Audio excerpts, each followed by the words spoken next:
Olá pessoal, bem-vindos ao nosso especial Novembro Azul. Hoje o papo aqui é para homens, mas também para quem cuida deles. Obrigada, Dr. Samuel Juncal, por estar aqui conosco mais uma vez. Importante essa temática de hoje, né? Com certeza, é um prazer estar aqui com vocês e estar com um paciente, amigo Fábio, que vai compartilhar a história dele sobre o câncer de próstata. É bem difícil o homem se abrir e eu estou bem feliz que Fábio topou, né, participar desse podcast. E obrigada então ao Fábio também, que topou essa empreitada aqui, que é muito importante a gente falar sobre isso para desmistificar algumas coisas que não têm o menor sentido. Eu acho que a sua fala vai ser de grande valia para todos os outros homens que estão aqui nos acompanhando. Portanto, muito obrigada. Cuidar é um ato de coragem, né? Pois é, um ato de coragem, de respeito com o nosso corpo. Claro, claro, sempre. Então eu quero agradecer muito estar aqui também.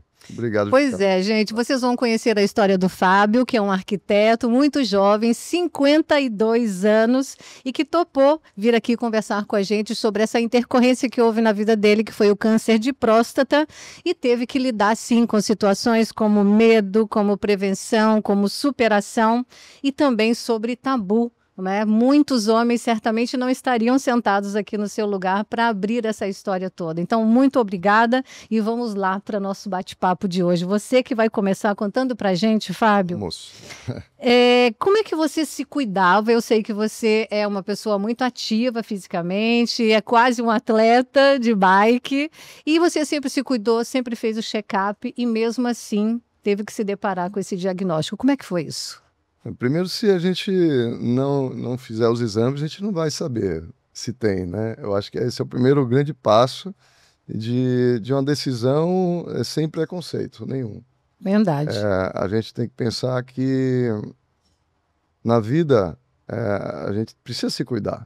Precisa procurar situações para que a gente possa ter uma saúde melhor. Mas aí você não pensou assim, poxa, mesmo eu me cuidando, fazendo o meu check-up regularmente, como manda o figurino, mesmo assim eu sou surpreendido por um diagnóstico positivo. Como é que foi essa sua surpresa e como é que você aceitou esse diagnóstico? Bom, esse diagnóstico, primeiro assim, o Dr. Juncal... É referência. É referência. Eu quero agradecer então muito, né? A Juncal por ter tido maior paciência e maior serenidade na condução do diagnóstico que eu acabei abrindo e descobrindo antes dele. Então, abri o envelope e estava lá que eu estava com a situação do CA. Isso foi muito forte. Eu imagino. Eu até brinco com os pacientes, né? Quando ele falou abrir envelope, é porque ele faz uma biópsia da próstata, quando tem uma suspeita para câncer. Sim. E até para os pacientes, você vai vir aqui sem abrir o envelope. Abre junto com o médico. Isso, tá? Mas assim, é raro isso Muito acontecer, é quase impossível, né? Então, na verdade, ele já abre, hoje em dia vai para o Google, vai para a inteligência artificial e já chega lá, por um lado, esclarecido, mas por outro lado, já achando o fim do mundo. Então, a nossa conduta é o quê? Naquele momento? É tranquilizar, tá? E assim, normalmente eu já falo ao paciente, disso você não vai morrer, tá? É o papo inicial, entendeu? A primeira palavra que eu falo disso, tá? Você fez o diagnóstico agora, o que é que você tem que fazer? É tratar, tá? Enfrentar de frente a doença. Dá para ficar pensando bobagem. Eu costumo falar, se sua cabeça estiver boa, tá? Já é 90% do tratamento, tá? Porque você ficar deprimido, ficar pensando por que isso aconteceu, só atrapalha o tratamento. E você abriu esse envelope junto com o Dr. Juncal, como é que foi para você? Você me contou que chorou, né? A gente conversava aqui nos bastidores, você chorou um pouco, mas como é que veio essa notícia para você? Vocês estavam juntos nesse momento? Não estava junto e, assim, a curiosidade bateu, lógico, ansiedade. Fez exatamente o que ele disse para que não é recomendado. Mas todos fazem isso. É raro um paciente chegar com o envelope fechado. Comum, né? Acho que é comum você ter essa curiosidade e partir para abrir o envelope de uma biópsia que foi posterior a uma suspeita, né? Através dos exames iniciais, que muito dos homens, por preconceito, adiam demais fazer. E eu entendi que não, que deveria fazer. E sou muito grato por ter sido levado por um amigo até ele. Um amigo que é da bike, inclusive. Olha. Meu amigo André.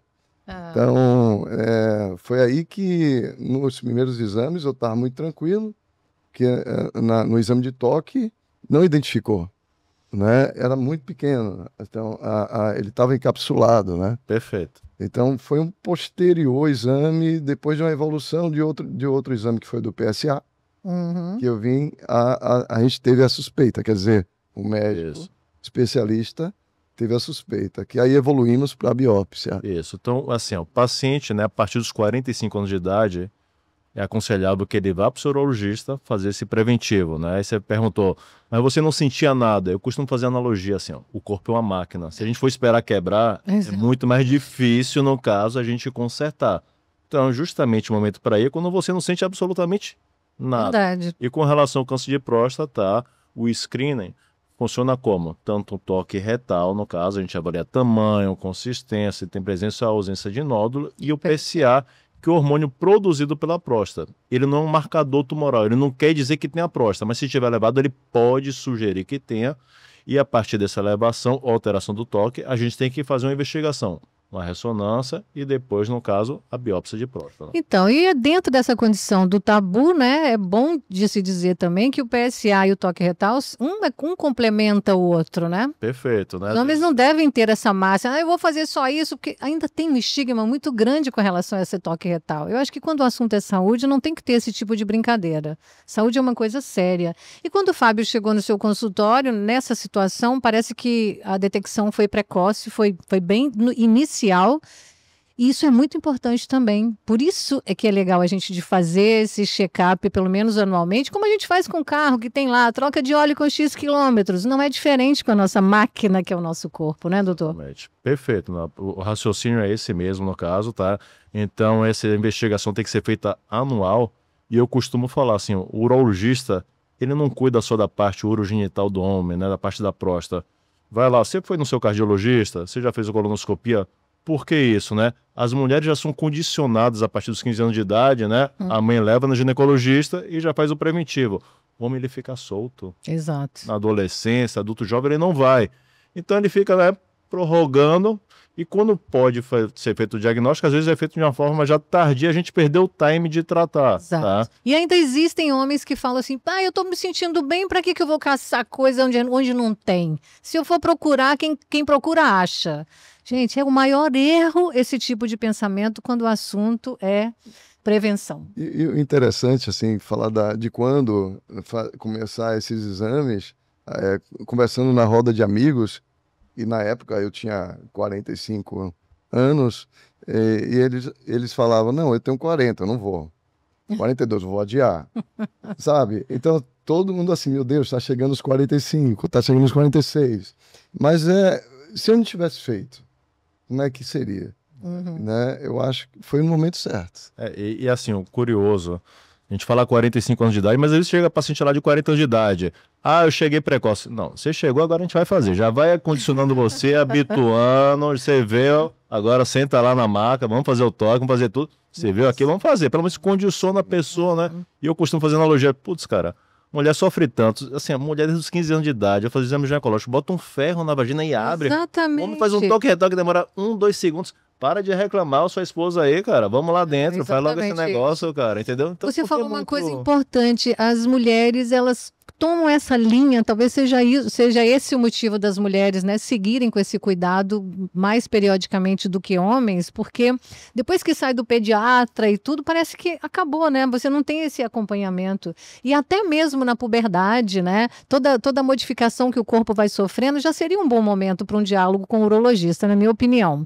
E outra coisa, você falou aí dessa idade dos 45 anos para começar a fazer o exame, a gente tem que considerar também que o histórico familiar pode ser que antecipe essa consulta e essa necessidade de uma investigação mais criteriosa, né, doutor? Não, com certeza. A Fábio falou mesmo aqui, ó, tenho 2 filhos.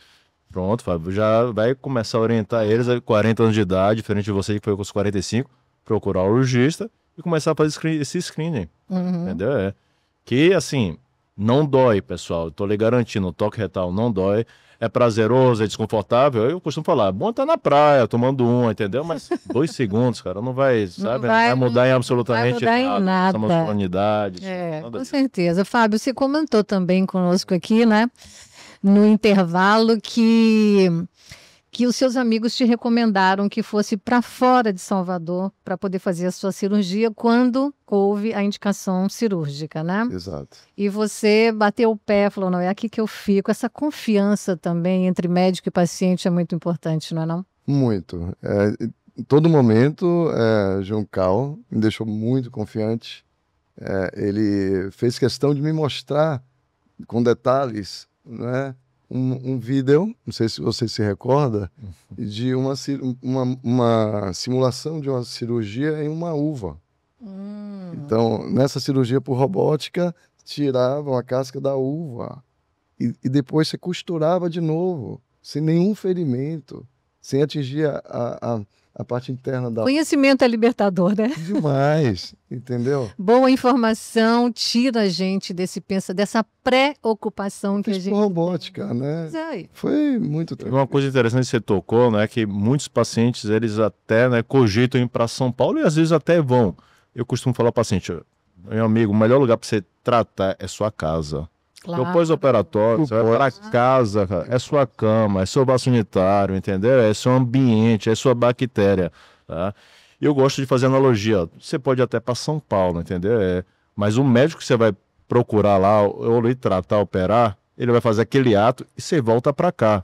Você vai voltar para cá, você vai ficar descoberto. Se você precisar pegar um telefone e ligar, meu amigo, eu tô com isso, isso e isso, é um médico daqui de Salvador vai falar, ó, seu médico é de São Paulo. Eu faço analogia, né, que o ato cirúrgico é que nem um casamento, né, que nem uma festa, é tudo bom, é bonito, e difícil depois ficar fazendo acompanhamento o resto da vida, cara, entendeu? Então o Fábio, ele operou tem 5 anos, e 5 anos que ele acompanha, teve problemas, liga, entendeu? Tem meu celular. Então, esse acompanhamento de perto faz toda a diferença, entendeu? Fora a estrutura que a gente tem aqui já. Não, hoje em dia não deixa nada a desejar. Eu não estou falando isso assim de forma, sabe, aleatória. Não, a estrutura que a gente tem aqui, recurso humano, material, não deixa nada a desejar. Nada a desejar. A gente sabe, sim, dessa confiança que tem que existir entre médico e paciente, mas a gente precisa também ter critérios na hora de escolher o profissional que cuida da gente. Saber se esse médico é membro da sociedade brasileira, ver quais são as atualizações que ele faz. Eu já falei com o Dr. Juncal e quero repetir aqui que é muito inspirador ver os conteúdos que você posta, exatamente porque você sai dessa condição somente da sua relação dentro do consultório, dentro da doença, para falar do nosso estilo de vida também, que é um fator importantíssimo para qualquer enfrentamento que a gente tenha. Não sabemos o dia de amanhã. Você, com 40 e poucos anos, foi surpreendido com o diagnóstico.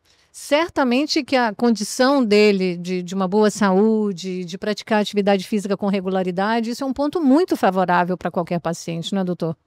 Eu brinco até com os pacientes, né? A gente faz diagnóstico do paciente já com certa obesidade, não tecida de pouso, eu falo, meu amigo, ó, eu vou lhe tratar, agora raciocina comigo. Imagina eu vou fazer uma cirurgia, você tem isso aqui de gordura ou isso aqui? O que é mais fácil para mim, claro, cara? É isso aqui. Você tem uma reserva de músculo, faz toda a diferença, entendeu?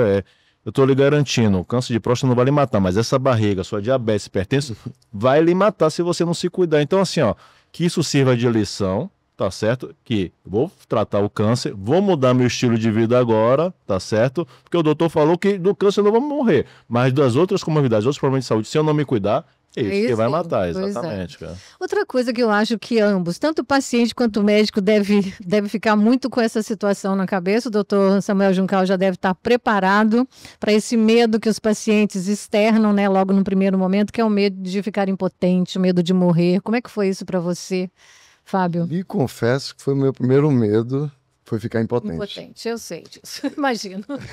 Não é, Juncal? Nossa, eu vou ficar impotente. Aí depois... não vou conseguir conter a urina. Exatamente, tem a incontinência, né? Que você pode... Você vê que é a cabeça do homem, né? E é assim. E aí, Juncal, não, vamos inverter os papéis aqui, as ordens. Eu não lembro, eu faço... Eu falo assim pro paciente, ó, vamos colocar na balança, sua prioridade é o quê? É a vida, é você ficar livre desse câncer. Segundo, é incontinência, porque você fica usando fralda o resto da vida, a pessoa não tem noção, mas você perde o convívio social. Claro. Tá? Você não estaria aqui se você tivesse de fralda, entendeu? E por último, cara, é a potência. Aí eu falo, até brinco, eu sei que a gente está pensando com outra cabeça, mas a prioridade é vida, né, continência e, por último, a potência, cara. E que nem o Fábio falou, ele fez, hoje em dia a gente tem recurso tecnológico assim absurdo, fazer cirurgia pelo método robótico, né, que diminui esses efeitos colaterais. E se porventura tiver incontinência, né, que o Fábio pode falar, tem fisioterapia, tem tratamento, exatamente, tá? E para impotência, tem também diversos tratamentos, mas o importante é o quê? É a vida, meu amigo, essa é a prioridade. Mas na hora a gente não pensa assim. Não tá? pensa. Esse detalhe foi muito importante, o detalhe da fisioterapia. Você vê a multiplicidade, né, da coisa. E se não fosse fisioterapia, talvez hoje tivesse problema de continência urinária. Né? Isso foi muito bom. Muito bom mesmo. E a gente acha que né, se você começa um processo de fisioterapia, seja nessa cirurgia ou em qualquer outra, você fala, mas é isso aqui, é só isso. Você vai fazer uma atividade física, você quer algo extraordinário, não precisa. O básico, simples, que garante a nossa saúde, é somente a regularidade, né? É você criar uma rotina que seja uma rotina saudável. Inclusive, eu queria saber de você como é que você lidou com essa tensão, com esse medo antes da cirurgia. Quais foram os pilares que te ajudaram? Você me comentou do yoga. Exato.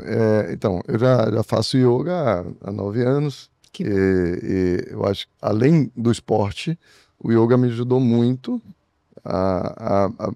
por aprender a respirar, a mentalizar e meditar. E, claro, era um período muito difícil. Imagine que foi 2020. 2020 estava na pandemia. Né? E eu sou de formação católica, tem a espiritualidade, importante, que é super importante, e a igreja católica fechada, então eu fui em busca da espiritualidade pelo espiritismo. Eu fiz um tratamento espiritual, tive acompanhamento. Que legal. E esse acompanhamento me levou lá para trás, na minha infância, né? Me deu um conforto muito grande, entender que estava tudo certo, que estava tudo ok, ia dar tudo certo. E a partir dali, eu falei, não, esquece sofrimento, é uma fase da vida que a gente vai passar, que a gente vai superar e vou ser mais feliz, mais forte. Ai, que maravilha. Doutor Samuel, eu achei interessante isso que você falou, esse temor dele, né? A questão da impotência, a questão da incontinência urinária. É muito legal você receber esse paciente, acolher essa dor dele, essa preocupação e mostrar por A mais B que as intercorrências podem até surgir, mas existe intervenção para cada uma delas, né? É só ter calma, ter paciência. Então, eu queria frisar isso, né? Quais são as maneiras que você tem, por exemplo, de controlar essa questão da incontinência urinária ou de uma possível falha sexual, enfim. Vamos lá, que nem eu falei, eu coloco por ordem de prioridade. O importante é o quê? A vida, com relação à incontinência, né? Que nem Fábio, ele acabou sendo submetido. Tem fisioterapia. Como é que funciona a fisioterapia, né? A próstata fica ali no assoalho pélvico. Então, a gente faz um fortalecimento do assoalho pélvico, justamente, né, para melhorar a continência. Eu costumo fazer analogia com os pacientes. Você não vai na academia, malha braço, perna, você vai malhar agora o períneo, meu amigo, tá certo? Mas eu faço essa analogia para a pessoa entender, entendeu? Sim, porque eu gosto de falar de uma forma bem clara, assim, que às vezes a pessoa, fez o assoalho pélvico, não consegue, né, entender qual o contexto, né, é aquela situação. E com relação à impotência, né? E aí, hoje em dia a gente tem muitas medicações, né? Tem terapia intracavernosa, tem até prótese, tá? Mas eu costumo falar, esse é o último. E é o que mais demora a voltar à normalidade. Fábio pode entrar nesse mérito aí, tá? Às vezes demora 3 meses, 6 meses, e o paciente pode ficar, né, uma certa ansiedade, preocupado, tá certo? Então é importante, né, essa espiritualidade, né? A esposa entender também a situação, tá certo? Trabalhar junto, caminhar junto. Exatamente, tá? Nossa, desculpe, Olga, mas eu preciso falar de uma passagem que foi muito, muito legal, até me emociona um pouco, porque nesse decurso, né, pós-cirúrgico, a gente sabe que a gente usa uma sonda. Sim. Né? E é uma sonda que está lá, né? No penetrada. Só para explicar, por que usa a sonda, né? O canal da urina passa por dentro da próstata. Se a gente tira, tá certo? A gente tem que fazer a costura anastomosa entre a bexiga e o canal da urina. Sim. E a sonda passa por dentro, né, para ajudar na cicatrização e não vazar a urina. Isso. Então, normalmente fica com essa sonda 10 a 14 dias, né, depois da cirurgia. Exato. Volta no consultório e a gente tira essa sonda. Cara. Exato. E essa sonda é muito desconfortável. Imagina. E parece que Deus estava querendo me mostrar, no momento que eu estava dormindo, logo depois da cirurgia, estava eu e minha ex-esposa, e eu sonhei com ela. Sonhei com ela fazendo amor. E tive ereção. E acordei com a dor, a melhor dor do mundo. Foi a melhor dor do mundo. Foi, tá vivo! É, exato. Acordei ela, falei, olha... Entendeu? Foi muito interessante isso. Ai, que lindo ouvir isso. E isso me confortou tanto que eu percebi, não, tô vivo realmente. Ai, que maravilha. Né? O médico tem que ser um pouco psicólogo também, né, doutor Samuel? Eu acho que você não só estuda a sua profissão, como você também estuda esse lado humano, que é extremamente importante, esse acolhimento é muito importante. O Fábio, inclusive, comentou, né, que no pós-operatório, essa necessidade também da fisioterapia, e você, de repente, já enfrentou uma situação um pouco dramática, mal saiu do susto, você tem que entrar, você tem que se despir de todo tipo de preconceito para iniciar a fisioterapia, que para você no início foi um pouco constrangedor, mas como você reforçou aí, imprescindível no seu processo de recuperação, né? Foi. Na verdade, assim, a fisioterapia chegou a ser antes, né? A gente assim, já se preparou. Exatamente, para preparar, condicionar, já saber o que é que vai enfrentar. No caso, acho que é bacana. E tem alguns estudos mostrando de fato, né? Quando você inicia precocemente, os resultados são melhores. Né? E assim, o que eu comentei uma vez, eu fui convidado por um médico, urologista também, para falar da minha experiência para um grupo de ralistas. Olha... E eu fui nesse grupo e falei da experiência. Até então, todos estavam ali brincando, que nada, que toque, que nada. Aí depois, eu tomei toque, agora pior do que o toque foi a fisioterapia. Já pensou que é pompoarismo? Mais ou menos isso. Aí o outro olhava para mim, nossa, é isso mesmo. Então, assim, a gente precisa se despir realmente desse tipo de preconceito e acabar com isso, gente. Não dá. Talvez essa sua ereção noturna aí tenha sido o maior presente da sua vida, né? Ele é o dor do... Tirou aquele peso, tá tudo bem, agora é só uma questão de tempo para que as coisas voltem ao normal. Essa parceria é muito importante entre os casais, sabe? Tanto se acontecesse com sua esposa, o que normalmente, às vezes pode acontecer numa situação dessa, é a pessoa se sentir muito sozinha. Então, o companheiro tá junto, caminhar junto, o médico estar junto, os amigos te aconselhando também, né? Você poder falar para um grupo de ralistas, falar para o grupo de pedal, fazer com que a informação segura circule muito mais do que essas informações rasas, que muitas vezes a mídia, por uma situação ou outra, faz chegar até a gente, né? Informação segura é imprescindível. Eu acho louvável essa ideia, né, que o doutor Samuel teve de abrir aqui o seu conhecimento e compartilhar com os pacientes. É aquilo que eu falei, assim, o paciente chega com o diagnóstico, eu já começo o papo. Meu amigo, se sua cabeça estiver boa, é 80%, 90% do tratamento. Eu não sabia no nuances, tá, com relação a Fábio, né, que ele comentou, mas você viu como a cabeça dele foi bem preparada para a situação. Tá? Se não tivesse sido bem preparado assim, talvez o desfecho tenha sido outro.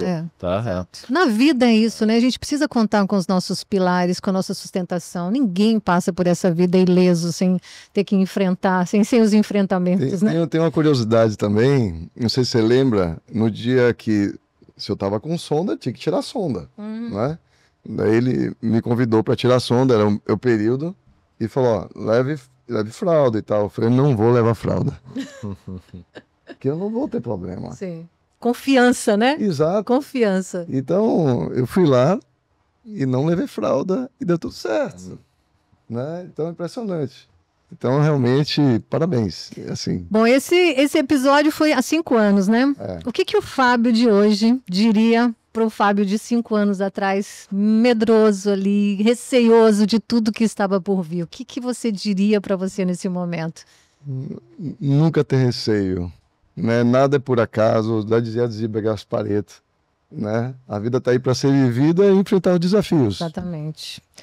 E esse episódio do Fábio para o senhor, doutor Samuel, mostra que a recuperação sexual após a cirurgia é algo absolutamente factível, né? Não é nenhum bicho de sete cabeças, portanto, esse medo precisa ser desconstruído, né, doutor? Primeiro, hoje em dia, a gente tem recursos tecnológicos, né, que facilitam, né, com relação à recuperação sexual. A cirurgia robótica é um diferencial. No passado, a gente fazia uma cirurgia, né, aberta, com um corte enorme, né? Então, assim, ó, o trauma no nervo, né, era muito maior. Então, a gente consegue preservar estruturas de uma forma, assim, né, com uma precisão absurda. Logo, a recuperação, né, é muito melhor, no caso, né? E a gente já tem esse recurso aqui em Salvador há quase 10 anos, né? Olha. Então, pensar para ir para São Paulo, você pode até ir, né? Alguém né, falar, lá é melhor e tudo, mas volta a frisar, tratamento na sua casa, com o médico da sua confiança, cara, faz todo o diferencial. Pós-operatório, você tá dormindo na sua cama, cara, faz o diferencial também, cara. E esse acompanhamento depois desse episódio, ele se dá de quanto em quanto tempo? Como é que é a sua visita ao seu médico, ao Dr. Samuel, para acompanhar esse processo? Inicialmente 6 meses, né? Eu acho que é um tempo menor, depois passou a ser 1 ano. E até então tá tudo certo. Eu até costumo falar, né? Paciente quando tem câncer, eu não gosto nem muito de falar isso assim pro paciente, mas tem que ser sincero. Ele nunca vai ser curado, tá com a doença controlada, tá? Só que a gente tem que ficar acompanhando periodicamente, no caso, né? PSA. Por que o PSA? PSA, como eu falei, é hormônio produzido pela próstata. Se a gente tirou a próstata, consequentemente, o PSA tem que estar zerado quase, né? Sim. Então a gente fica acompanhando periodicamente, tá? O paciente não é para abandonar, porque assim, se o PSA subir, a gente pode investigar, tem tratamento adjuvante para fazer, no caso, tá certo? Mas o mais importante é ficar acompanhando o seu médico periodicamente. E o mais bacana do Fábio é que ele fala abertamente sobre essa situação sem nenhum tipo de preconceito, de tabu, e incentiva os seus amigos a se cuidarem. Eu acho que é maravilhosa essa sua atitude, Fábio. Louvável. Sim, eu acho que a gente precisa mostrar para aquele amigo mais próximo, ou até aqueles que nos seguem nas redes sociais. Eu faço questão de, em novembro, sempre publicar alguma coisa na minha página no Instagram, da empresa ou da página particular, para incentivando, para que quebre esse tabu, né? Não tem porquê o homem ter esse tipo de preconceito. Olha aí o que a mulher sofre, gente. Exatamente. Não é? E a gente nem entende isso como sofrimento, viu? Faço isso de bom grado todos os anos. E diga-se de passagem, viu? O urologista não é médico só de homem, não. Nosso aparelho urinário, se tiver alguma disfunção, é muito importante que a gente consulte um bom urologista para termos o caminho certo também da busca de tratamento. Essa coisa que você falou do assoalho pélvico, agora mesmo eu já estou aqui trabalhando meu assoalho pélvico. E uma coisa curiosa, assim, boa parte das marcações, né, é feita pelas esposas. Exatamente. Que liga, no caso, né, leva o marido, entra na consulta e depois da consulta até brinca, ó. Se você não voltar daqui a 1 ano, eu vou ligar para sua esposa. Você escolhe o que você quer, entendeu? A esposa e paciente aqui do lado. Você pergunta, ele fala não, a esposa fala sim, conte para ele. É assim mesmo. O que você diria hoje, Fábio, para os homens que estão nos acompanhando, né? Você disse que esse mês você abre a sua página para um recado. Então, já vou deixar essa página aberta para você dizer para os homens que tem esse receio de um exame de toque, de PSA, de fazer esse controle anualmente. O que você diria para esses homens? Cara, se toque. Se toque, a hora é essa. É verdade, é verdade. Só para entender números, de cada 6 homens, um vai ter câncer de próstata. Aí, gente, é muito importante esse controle. A incidência, tá? E que nem Fábio, tá? Quando você faz o tratamento precoce, a chance de curar é altíssima, acima de 90%, tá? E se for esperar sentir alguma coisa... Se toque o quanto antes. O quanto antes. Entendeu? Maravilha. Perfeito. Doutor Samuel, topa nesse finalzinho fazer um ping-pong rápido de mitos e verdades? Com certeza, vamos nessa, Olga. O exame de toque dói? Mito, não dói. Dura 2 segundos, cara. Qualquer coisa no mundo que dure 2 segundos não vai ser doloroso, cara. Você não vai se apaixonar, você não vai sentir aquela dor absurda. Tá? Fique tranquilo, cara. Câncer de próstata só aparece em idosos? Mito. Tanto é que hoje em dia é aconselhável, a partir dos 45 anos de idade, começar a fazer o rastreamento, né? E às vezes com histórico familiar, que aumenta a incidência em 2, 3 vezes, até começar de forma mais precoce a partir dos 40 anos de idade. ter ereção depois da cirurgia é impossível. Mito. Hoje em dia, com recursos tecnológicos que a gente tem disponível, cirurgia robótica, a gente consegue preservar as estruturas nervosas com muito mais precisão. Então, sim, é possível. Se não sinto nada, não preciso fazer exame. Mito. Aí que você precisa fazer. Que se você for esperar sentir alguma coisa, talvez seja tarde demais. Quanto mais precoce você fizer o diagnóstico de qualquer doença, principalmente oncológica, como no caso de câncer de próstata, tá certo? Há maior chance de cura quando é feita de forma precoce. Doutor Samuel, qual o recado mais importante que o senhor deixaria para as pessoas, para os homens, nesse Novembro Azul? Só para entender um pouquinho, né? O que seria Novembro Azul, né? O Novembro Azul começou na Austrália em 2003, né? Era um grupo de amigos, né? Na qual alguém, né, que nem o Fábio, teve um câncer de próstata e decidiu, ó, como é que eu vou conscientizar e mostrar que meus amigos devem fazer rastreamento? Todo mundo deixou o bigode crescer. Então ficou uma comunidade de homens de bigode, e quando você via, né, em novembro um homem com bigode, você, opa, eu tenho que ir no neurologista, né, fazer esse rastreamento, tá? E por que fazer o rastreamento? De cada 6 homens, um vai ter câncer de próstata. Então, na verdade, o Novembro Azul é só para conscientizar um mês, mas assim, todo mês, no caso, tá certo? A esposa, o paciente, né, tem que lembrar que ele tem que fazer esse rastreamento. Porque quanto mais precoce a gente fizer o diagnóstico do câncer, maior a chance de cura, no caso.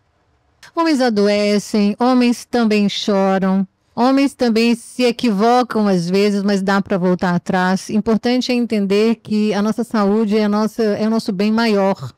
Então, quanto mais você puder falar, ao contrário de temer, né, uma impotência, uma falta de ereção e tudo mais, converse sobre isso, incentive isso, ao invés de fazer piada sobre toque retal. Visitar o urologista pelo menos uma vez por ano é questão de responsabilidade. Dr. Samuel Juncal, muitíssimo obrigada. Suas palavras são de grande valia para a maioria das pessoas que estão nos acompanhando agora, que tem receio de se cuidar por mero preconceito. O seu depoimento foi incrível, Fábio. Entender um pouco da sua história e saber, né, quais foram os artifícios que você lançou mão para poder, né, chegar com suavidade, com tranquilidade, depois desses 5 anos de estar aqui contando a sua história. É muito bacana. Muito obrigada. Obrigado a você, Olga. Eu queria botar um parêntese, né, cara? Para mim foi uma experiência muito bacana. Eu não estou falando isso de forma assim, né, aleatória, porque a gente entende o outro lado, né? A gente, às vezes, como médico, não entende como o paciente sente, o que ele está pensando, a angústia dele. A gente tenta até, né, entender a situação, mas é muito difícil a gente se colocar, né? Quando ele recebe aquele diagnóstico, o sofrimento dele, né? E olha, eu como médico, eu vou... Cara, hoje mesmo eu fiz uma cirurgia no paciente de 42 anos de idade, cara. Ele tá com um filho de 2 meses, cara. E ontem eu ficava na cabeça, nada pode dar errado pra esse cara. Nada. Assim, a gente tenta se colocar, né, na posição dele, mas a gente nunca vai conseguir. Imagina a cabeça desse cara, com um filho de 2 meses, um tumor de renal agressivo, invadindo a cava. Só o telespectador, assim, ó, o pessoal que ouve que é da área médica vai entender. É um tumor bem agressivo. Cara, tem que dar certo. E eu ficava assim, a gente não precisa, mas assim, eu ficava vendo vídeo, estudando, técnica, tudo isso, entendeu? Mas tentando me colocar na posição dele. E assim, a gente nunca sabe o que tá passando do outro lado no paciente, entendeu? Mas é importante a gente ter um pouquinho dessa noção, um pouquinho pra... Eu acho que o atendimento é outro, cara, se transforma, entendeu? A partir do momento que a gente consegue entender, se nem que seja assim, ó, 10% já faz a diferença, porque... Acho que acima de 10% só quem está sofrendo naquele momento, né, para entender de fato o medo, a angústia, a preocupação. É uma coisa assim que deve ser absurda. E a gente tenta se colocar um pouquinho naquele lugar. Olha, e certamente esse seu acolhimento é um ponto crucial para um paciente que está deitado ali numa sala de cirurgia. Saber que o médico que está ali do lado dele está junto para qualquer coisa que tiver que enfrentar.